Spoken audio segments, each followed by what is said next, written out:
Well, folks, welcome to the Stuck Mic AvCast, our 2024 edition here at Sun and Fun. This is really exciting for us this year because it's the first year we actually have a booth. And we have the booth for Aviation Careers Podcast, our sister podcast. What we're going to do this year is do some audio interviews, overlay some of the pictures that we got during those interviews. It's really exciting. New airplanes. Busiest ever they've had this year. It's been absolutely wonderful. We're actually on day 5. It's on Saturday, getting ready for the air show. They got the Thunderbirds this year. So we're going to talk to some really interesting people, especially a C-17 pilot. I know you will actually enjoy that interview, plus all the others out there, and very inspirational people here at Sun and Fun. Don't forget, Sun and Fun is actually formed to help out the future aviators.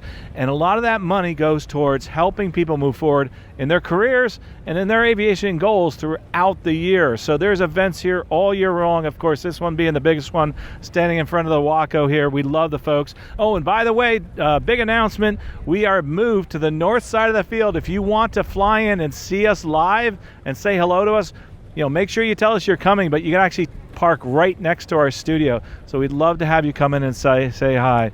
Well, this has been Carl Blair with the Stuck Mic AvCast, and we can't wait to see you in the next episode. Safe flying out there. Take care and enjoy the interviews we have coming up. All right, this is Leslie Cobble with the Stuck Mic AvCast live here at Sun and Fun 2024. This is the 50th anniversary of Sun and Fun Expo, and I am out on the ramp on the flight line with Flight Master. Loadmaster. I told you I was bad at this. With Loadmaster Noah Cummings. And Noah, thanks for joining me today. Thank you for having me on my own ramp. Yes. We're literally on your ramp of a C-17. Tell me, Noah, what branch of the military you're with, and where you're based, and all of those good details. Okay, so I'm part of the Charlotte Air National Guard. We're the 145th Airlift Squadron. I'm part of the 156th Airlift Squadron, 145th Air Wing. I'm based out of Charlotte. We just fly C-17s. Right now we have Loadmasters on and some pilots here, all the way from Charlotte. Awesome. And what has been your experience with flying itself? Are you a pilot yourself? So I have 45 hours towards a private pilot's license. Hopefully I graduate college May 11th. So then I'm going to get back into that, get that finished up, and maybe apply next year for the board to become a military pilot for the 17. Thank you. That's awesome. I know you'll do great with that. Congratulations on the graduation. That is a big milestone. So tell me what some of your duties are kind of on the day-to-day and at air shows like this, and what can people expect when they come to visit the C-17? So on the 17, Loadmaster's main job is to tie down all cargo. We're in control of all weight and balance to make sure we're not too nose heavy or tail heavy. But at air shows like this, pretty much we show people how rollers work. The whole floor can be converted to kind of tell people it's like a transformer. So here we're showing people like that, bringing out chains, telling them what we do on our day-to-day basis, showing them where I sit on the plane, because a lot of people just assume I'm a pilot because I'm wearing a flight suit, which is cool. I'm not a pilot yet, so I have to let them know, like, Loadmaster's duties are just as important as pilots on this aircraft, because without them we can't fly. Without us, we're not going to take any cargo. All right, Noah. Well, thank you so much for your service. And what are your long-term goals? To be a C-17 pilot and to retire happy, I guess. Yeah. Sounds like a deal to me. All right. Well, thanks for joining us today. Thank you. Hey, this is Leslie Cobble with the Stuck Mic AvCast, and I am out here with Stallion 51 with the Crazy Horse, and we are going to be talking about Mustang T6 flights and training. I'm here with Beth Saxon, sorry Beth, with Crazy Horse, and she's going to let you know where to find them at Sun and Fun, and then also how you can get a flight on a T6. Thank you very much, Leslie. It's nice to meet you. Our flight operations are out of Kissimmee, Florida, which isn't very far here from Lakeland. And we offer orientation flights in the P-51 Mustang, the T6, and we also do checkout training and recurrent training in both airplanes. But you have to call, make an appointment to fly in the Mustang. Right now it's $5,500. But it's roughly a 3-hour experience. It's not a ride. It's an orientation flight, and this is the difference. You're going to sit through an hour of ground school. Then you're going to sit in the cockpit for about 10 minutes and go through a brief. Then the engines will start up.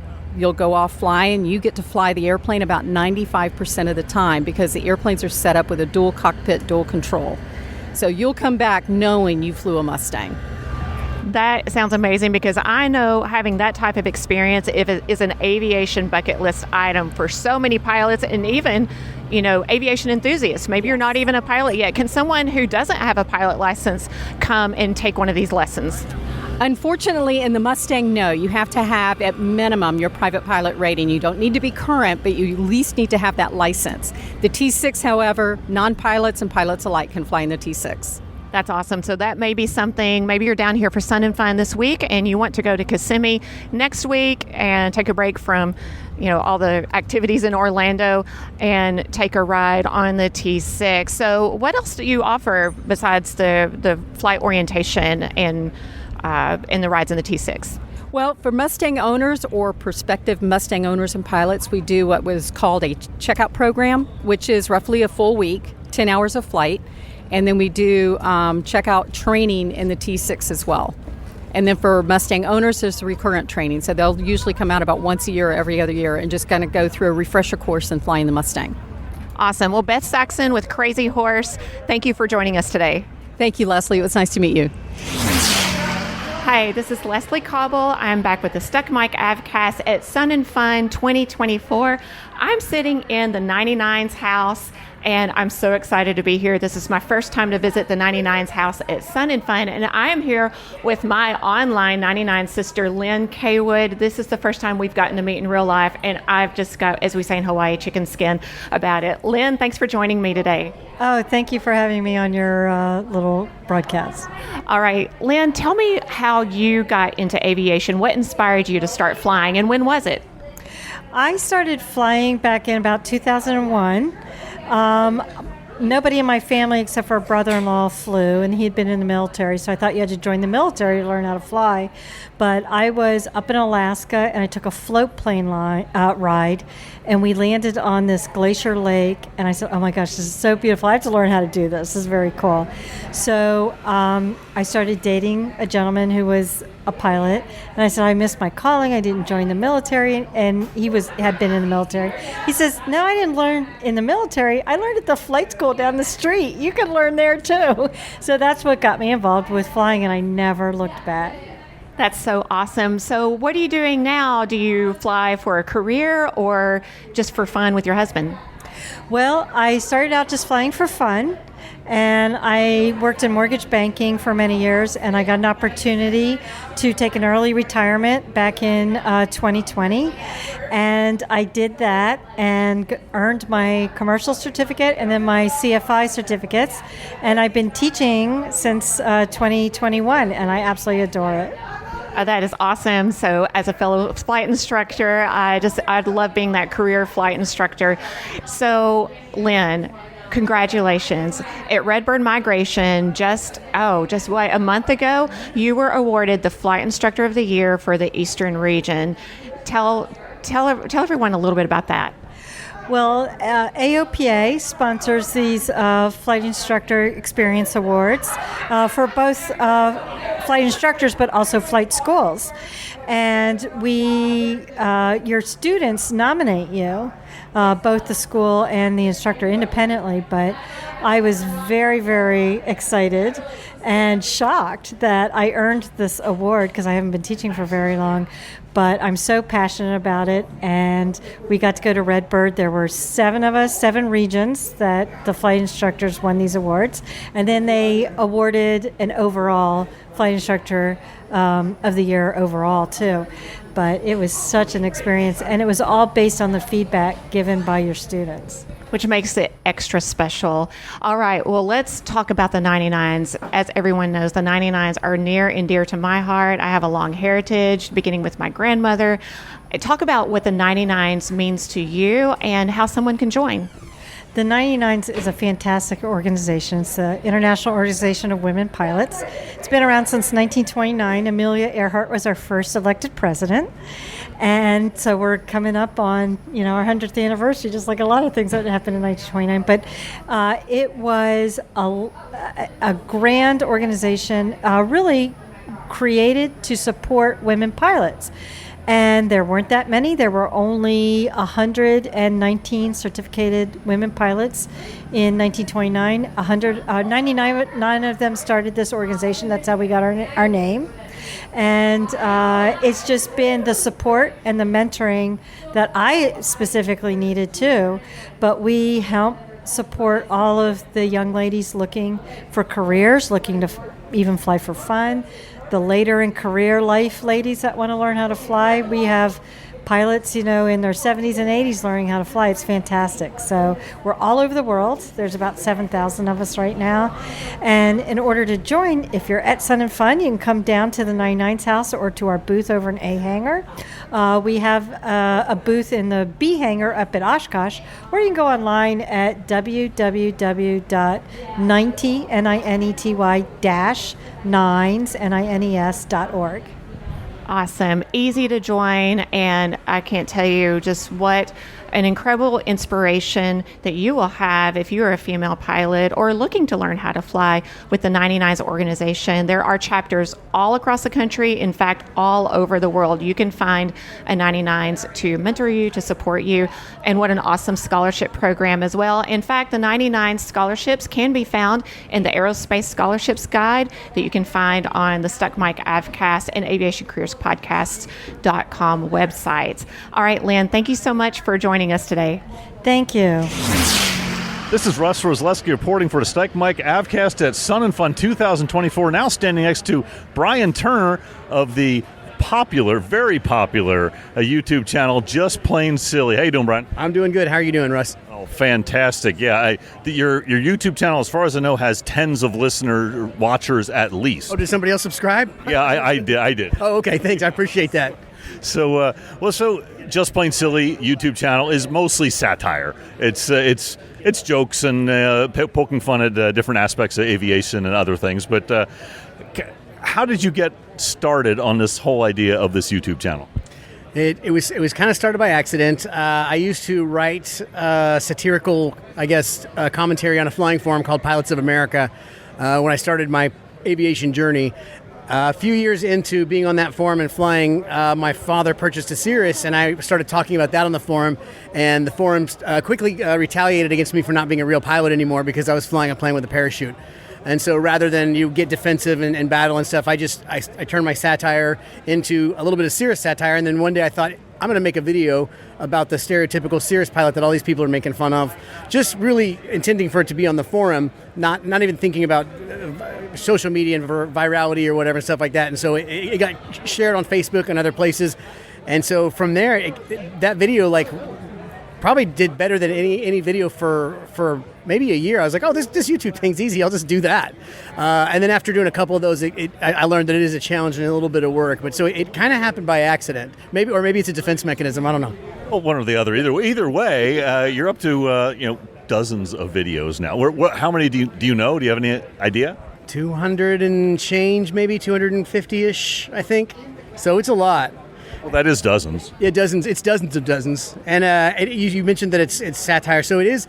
The further I go through this, the more I'm sprinkling in a lot more serious stuff because I was always a hobby pilot. And as you and I have talked about a little bit, I'm starting to think about making that my career, my job. So I've this last year I got I got my instrument 2 years ago. I got my commercial, my multi this year, and so now I'm 200 hours and an ATP rating away from being able to fly for a living. And so I'm trying to incorporate some of that stuff in the channel, and people are actually responding to it. I kind of thought, well, if I do things serious, people are going to walk away, but I'm finding I'm getting as good a response from that stuff as I do the comedy stuff. So now I kind of feel like I can do whatever I want. So I'm just sort of documenting everything, and if it's funny, it's funny. If it's serious, it's serious, and it kind of is what it is. So you don't feel like you're losing your way, I get, in a manner of speaking?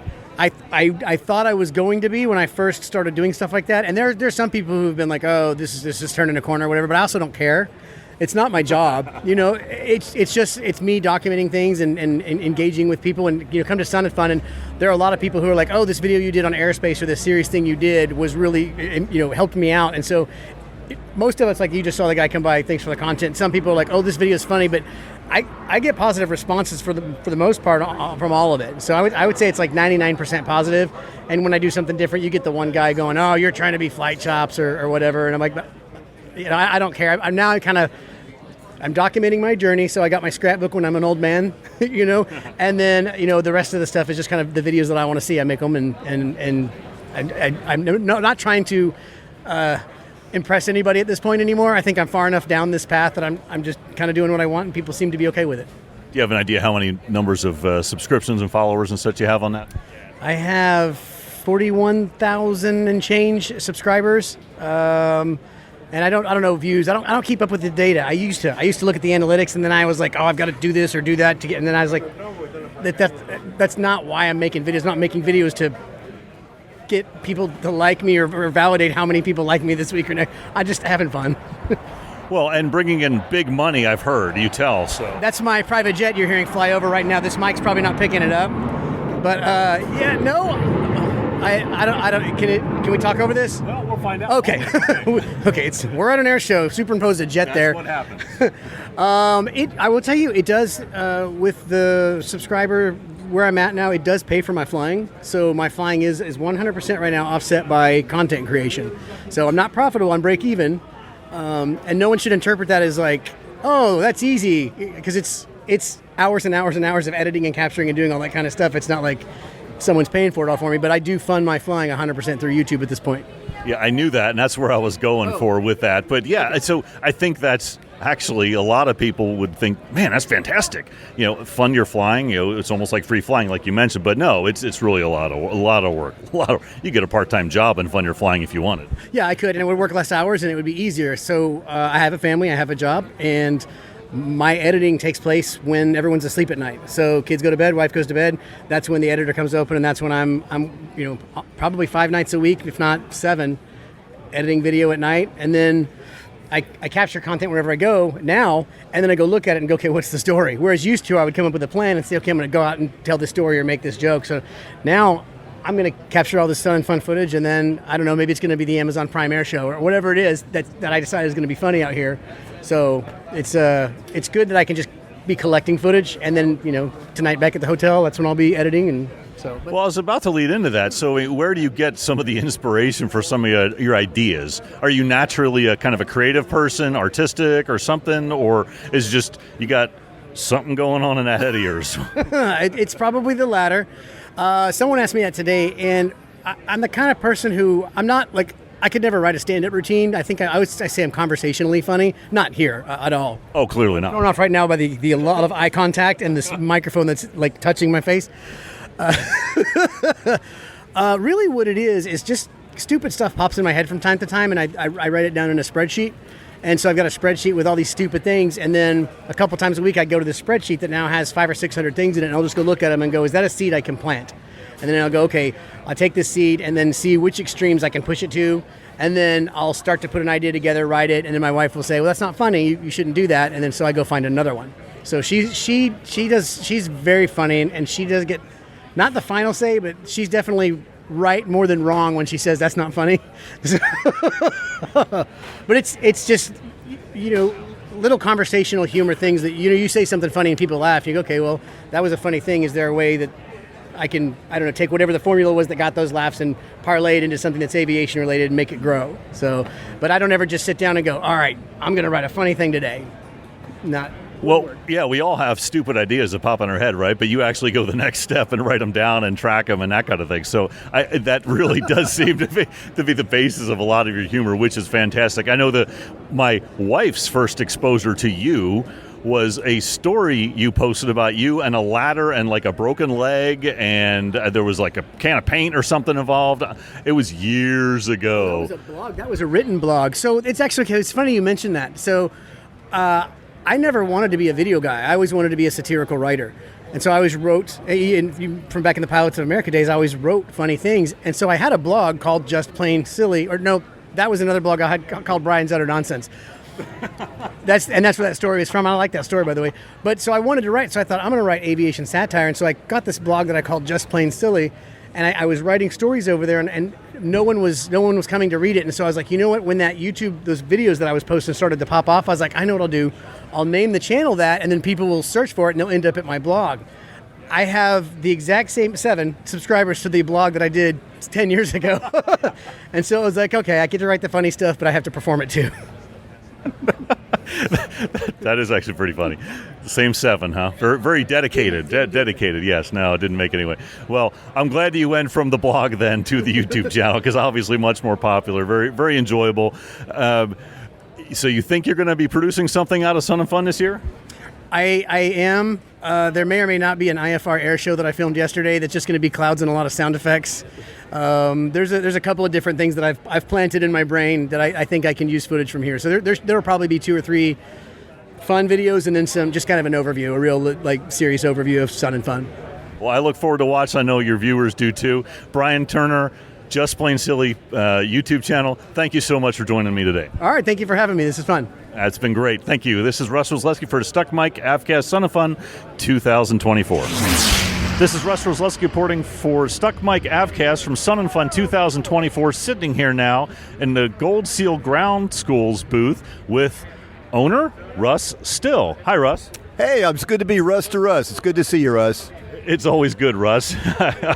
Always good to meet another Russ, absolutely. So, Gold Seal Ground Schools, tell us about your products.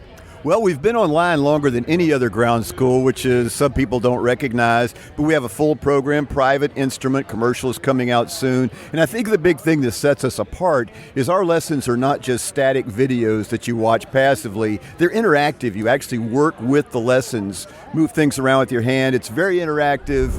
And there we go, some nice afterburners. I love the smell of aviation, of jet fuel. So yeah, we're very different because of that. And one of the other things that sets us apart is that we make the instructors part of the game. Instructors can sign up for free. They get full access to all the ground schools, and that way they can work with their students, the goal being to mesh ground training with flight training to make it a more of a comprehensive program. Yeah, so I think what you just said was key. I mean, so I'm a CFI, and I mean, for other CFIs, we get onto your website and we kind of become almost like a partner with you, it sounds like. Exactly, and you have the ability to track and monitor your students. And what this means is that not only can you see whether or not they're taking the lessons, taking their quizzes, you can see what they scored on quizzes. You can see problem areas. You can give them assignments. Let's say you had a primary student and next week you're going to do steep turns. So you say, Bob, next Tuesday we'll be doing steep turns. I want you to take the Gold Seal Ground School lesson on steep turns before you arrive. That way you'll understand the tolerances, what 45 degrees looks like, why it's 1.4 Gs, 1.41 Gs, that kind of thing. And then you as a CFI can actually look to see that that student did the assignment. Oh, I do like that because, I mean, as you know, it's sometimes really hard, number one, to get people to do the assignments if they're less motivated, and number two, to tell if they even really did, even if they say they did, right? So I like the idea of being able to track. So you said you have a private, you have an instrument, which I think is fairly recent, right? Last couple of years maybe? Yeah, instrument came out about 1.5 years ago. We honestly believe there's more jet fuel being burned. The instrument program has been out for about 1.5 years. I believe it's the best one on the market, and again, that's because it's so comprehensive and includes all these interactive features. We've got full-time 3D animators on staff, so it really looks good, and it's engaging because people don't want to learn anything if it's not fun to learn, so that's what we do. Yeah, I agree, and especially with the instrument, because a lot of people find that subject matter really, really difficult to understand, and especially with all the changes over the years, right? I mean, if you get an instrument ground school course from more than like a couple of years ago, you're behind. Yeah, absolutely. We do things like just something as simple as learning to do a read back on a clearance. We actually have it in the lessons where you're given the scenario and then the lesson pauses to give you a chance to write down your response and then click a button and there's your answer so you can see if you got it. So again, it's interactive, lets you try out real world scenarios in the lesson.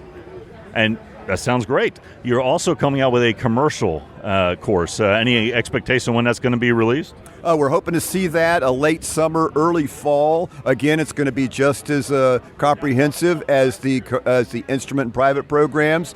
We're already getting ready to work on a multi-engine course. We'll have that by the end of the year as well. So we're continuously adding new content. People will come on and they say, well, I thought I finished up your ground school, but now I come back and I see there's new lessons. Well, that's because we're constantly adding new material. So we keep it up. adding new material and, I assume, of course, updating the old material as rules might change and stuff. That's right. We have a new ACS coming out right now. I wouldn't be surprised if we don't see a new knowledge test supplement within the next year, which means figures on tests will be changing and that kind of stuff. So we absolutely do a full-time job of keeping the stuff current. Well, we're at Sun and Fun. Obviously, this podcast is going to come out after Sun and Fun. But do you have any specials going on, or deals, or discounts, or anything like that?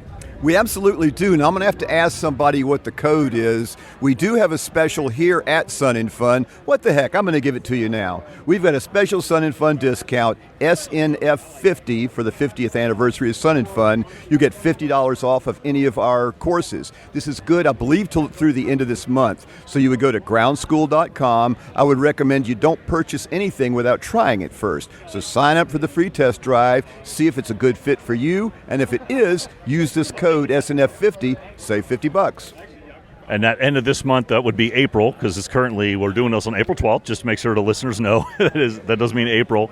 Let's talk a little bit more about the CFI resources, if you would, because I assume, you're trying to market to CFIs to get their students to do it.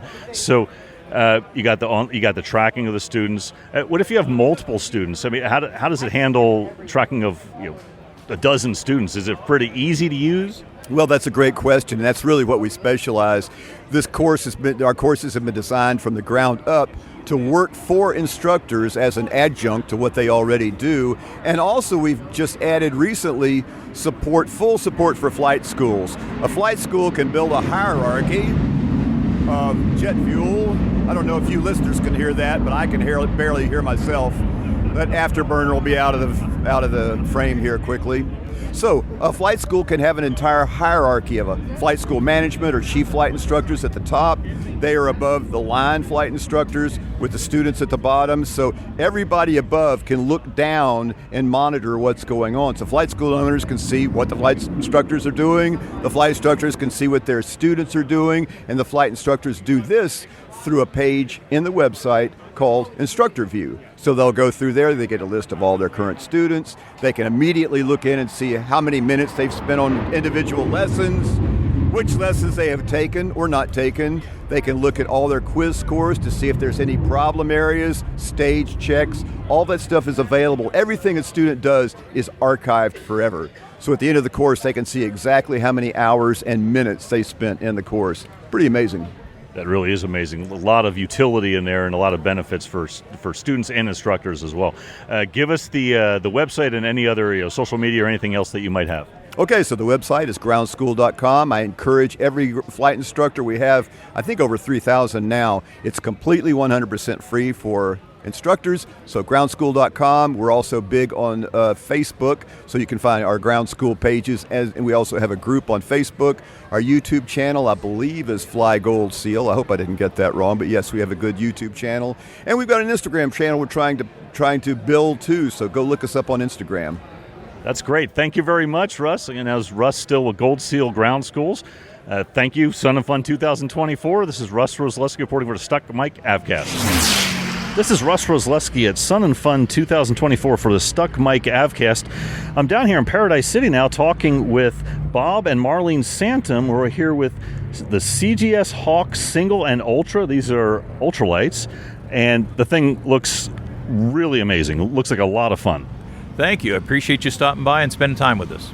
Yeah, so I was walking down the street here in Paradise City, and it's very bright. I don't know if you'd call that yellowish green neon something, but it's a single-seat ultralight. It looks just like a blast. Can you tell us some about this ultralight? Yeah, the history of the plane is that this plane's actually 42 years old. We first came to Sun and Fun, the original designer of the plane, came to Sun and Fun in 1982 and won Grand Champion for Best New Design. Went to Oshkosh, won the same awards, and it's just taken off ever since. We bought the single-seat rights of the company 7 years ago, and it was about that time that the ultralight industry itself took off like crazy. So we've been literally busy 7 days a week supplying parts to the 2,600 that are out there flying, and for new kits and factory-built airplanes. So 2,600 of these things flying, it's obviously a well-tested, proven design. It has been over the years, and it's got quite a following. Anybody can go on YouTube and look for CGS Hawk single seat and find as many YouTubes as you'd like. And one of the things you'll pretty consistently hear is that the CGS Hawks just fly really well. So let's see if I can describe it. It's a high wing. It's you are sitting slightly forward of the wing, it looks like, so it probably has fantastic visibility in the thing. It's got a pusher propeller. What kind of engine's on this? We do anything from a 28 horsepower Hearth to a 50 horsepower Hearth. This happens to be a Polini, which falls kind of in the middle. It's right around 36 to 38 horsepower. Conventional airplane style controls? Yeah, conventional. It's true 3-axis control. As a matter of fact, this was the very first ultralight to be one that you did not have to foot launch in 1982. Before then, everything was 2-axis control, and you had to foot launch it. This was the very first one to have wheels and a cockpit that you sat in and flew just like a general aviation airplane. Now, for some of our listeners who may not be fully aware of what an ultralight involves, the ultralight category puts some limitations on weight and speed and maybe some other things. Can you tell us about those? Yeah, the max speed that you're supposed to do in an ultralight is 63 miles an hour. The maximum amount of fuel that you can have is 5 gallons. The maximum weight, 254 pounds. You're supposed to be under 254 pound limit. If you put a parachute on it, you can get another 24 pounds up to 278 pounds. And the parachute itself only weighs about 15 or 16 pounds, so you can kind of allocate 8 or 9 pounds elsewhere in the airplane and still remain in that legal category. So this airplane does have a parachute as an option, which seems like a wonderful safety device. Yeah, it's that life insurance policy that you hope you never use, but it's nice to know that it's there and not used in an engine out situation unless you don't feel that you could land in a controlled manner in a controlled environment. But if you do pull the chute because you don't think you can land safely, it's kind of like you coming off of a 5-foot ladder. Okay, so now I know some certified aircraft that have parachutes, if you pull the parachute, the airplane is destroyed. Is that the case with this? Yeah, you're going to do some damage because even if you drop that from 5 feet in the air, you're going to probably break your landing gear. But you typically will have a salvageable airframe. We've quite frankly never had one of the Hawks that we have sold that has had to pull a chute yet. I'm sure there must be some out there over the last 42 years. Oh, certainly. So now this airplane is available. Is it available assembled? Do I have to build it myself? How does that work? Well, we kind of give you that choice. We prefer that the owner of the plane actually builds the plane. Then they are intimately involved with the airframe itself. There's literally nothing then on the airframe that breaks that they can't fix themselves. However, we will do a factory build option. The lead time is quite a bit longer for a factory build, and we charge $8,500 to do that. So if it's an average of 250 hours, it means our shop rate's about $34 an hour, and my lawnmower guy charges me $85 an hour. So I must be doing something wrong there. Yeah, that's a very low shop rate, but certainly if you don't want to build it yourself, that is an option. So as I'm looking at the airplane equipped, what are we looking for a ballpark price? The way this airplane sits without the airframe parachute, with that Polini engine, 36.5 horsepower, with those sales, you'd probably be right around $21,000 or $22,000. Okay, that actually sounds very reasonable, very affordable. If I wanted to run it all the way up to the high end with all the options I could put on it, what would it result in? Well, probably the most expensive one that we've done is with a Hearth F23 engine that's 50 horsepower, and the owner wanted it fuel injected. As an example, that engine, the Polini, runs us about $6,000, and that 50 horsepower Hearth was $14,000. So you could approach $30,000 building it yourself. If we build it for you, you could be up in the $36,000, $37,000, $38,000 range with that motor. Okay, but certainly down in the 20s if you wanted to. 21, 22, exactly the way it sits right there. So what is it like to fly one of these things? It's the best flying experience that I know of, and I've been a general aviation pilot since 1990. And I pick and choose these days the times that I fly. I fly first thing in the morning or just before dusk when the winds are light. And flying low and slow is that true flight experience that I enjoy most. Yes, it's the most like your dreams when you're flying, right? You're not dreaming about flying at 30,000 feet. It's exactly like the dreams I had when I was a kid. There you go. Well, thank you. Give us a website or YouTube or anything else you can give, social media, etc. Yeah, our website's cgshawk.net, and we've again been around for 42 years. And if you just Google CGS Hawk single seat or you YouTube CGS Hawk single seat, there's mountains of information out there about us. Well, Bob, thank you very much. This is interesting, and I love this kind of flying. I think it's fantastic. I appreciate your time today. And this is Russ Roslewski for Stuck Mike AvCast Sun and Fun 2024. This is Tom Frick with the Stuck Mike AvCast at Sun and Fun 24, the 50th anniversary of the Sun and Fun Aerospace Expo. And I'm out on the flight line with a C-17 pilot by the name of Sammy Bledsoe. Sammy, how you doing today? Hey, I'm good. How about yourself? I am doing amazing. Sammy, we just got done with a cockpit tour of your aircraft, and what an amazing bird, man. Tell me about this thing. Oh, it's a lot of fun. I mean, it honestly, it flies like a sports car for such a big airplane. I love it. Get to travel all over the world with my friends and do lots of really, really cool missions. Yeah, I can't believe it, and I can't believe how big this thing is. It's like, I mean, after we're climbing up the stairs to get up to the cockpit and stuff, and then you actually have a lot of room up there. I mean, you guys got bedrooms and, extra seats, and what'd you call the two seats behind? So we have left and right jump seats that we call our Lackham and Rackham seats. Lackham and Rackham seats, yeah. So, I mean, it's just amazing. What are some of the missions that you usually fly with this thing? So you were telling me a little earlier you got a couple, there's all sorts of things to do. Yeah, absolutely. So anything from just a standard personnel move to presidential support. So we've done some combat support as well. We do some actual combat, which I haven't flown in yet, but a lot of different missions all over the world. That's amazing. So tell me about yourself. How did you get into this? I mean, did you just one day show up and said, hey, I want to fly C-17s? So I actually grew up going to air shows just like Sun and Fun, and my dad is a pilot, so he kind of surrounded me with airplanes growing up. So growing up seeing airplanes, I knew that I wanted to be in the field, but I didn't know where exactly. So thankfully through him, I was able to meet with a lot of different people with different backgrounds, and the one that really stuck with me was actually a friend of ours who flies C-17s for the Guard down in Jackson. So she kind of opened this door for me, showed me all the possibilities, and I was hooked. No kidding. Yeah, that's amazing. So how about preparation? We talked a little bit about that. I mean, did you do any work beforehand before they let you into a program that would bring you to fly C-17s? Yes, I did. So as a reservist, we're hired by a specific squadron to fly a specific plane. So because of that, you're kind of marketing yourself to make sure that you're a good fit for them and they're a good fit for you. So myself, just to keep my skills sharp, I would go and fly a lot of general aviation. I'm an instructor on the outside as well. So I just kept flying, and as I was building my ratings on the civilian side, I just kept building connections and then taking some various tests for the Air Force. So there's a couple different tests that you're going to take. One's a practical test, and then one is a written exam, and then also just building up your flight time. Once you have those scores, you're going to build them up into a package, and then that package is presented to the squadron and then to the board to determine if you're going to get hired. That's awesome. And I was going to ask what somebody else could do to get into it, but that was it right there. That's how you get through it and get your way into a program like this if you're so interested. So what's next? I mean, if you had the chance, would you just fly this thing the rest of your life, or you have other aspirations? I mean, I love the C-17. I would fly it every day if I could, but the reserves are a part-time job that you can do full-time. But I'll go the airline route and then be able to fly the C-17 as well as go to the airline. So it'll be the best of both worlds, get my fun flying with my friends as well as some more fun flying with the airlines.